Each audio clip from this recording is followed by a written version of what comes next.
క్రీస్తు నాథుని యందు ప్రియమైన సహోదరి సహోదరులారా, ఈనాటి సువిశేష పట్టణంలో ప్రభువు కొరాజిన్, బెత్సైదా, కఫర్నాము పట్టణ వారిని గట్టిగా హెచ్చిస్తున్నారు. ఎందుకంటే ఆయన అక్కడ చాలా అద్భుతాలు చేసి ఉన్నారు.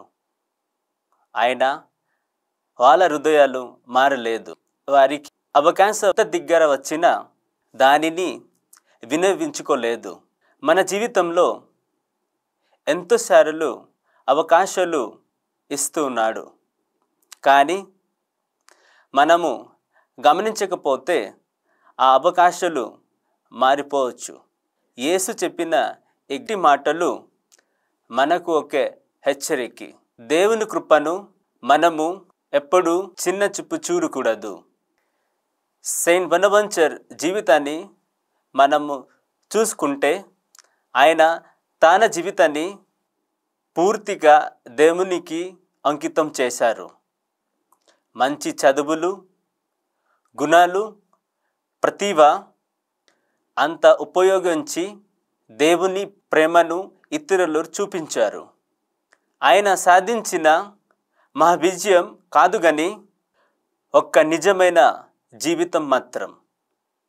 మనకి ఇది పిలుపు. మనం తెలిసి తెలియక పెంచుకును అహంకారము వదిలిపెట్టి దేవుని కోసం మారాలి. మన చుట్టూ క్రీస్తు ప్రభు రోజు రోజుకి ఒక్క అద్భుతాలు చేస్తూ ఉన్నాడు. ఆరోగ్యం, కుటుంబం, స్నేహితులు, అవకాశాలు అవన్నీ ఆయన కృప.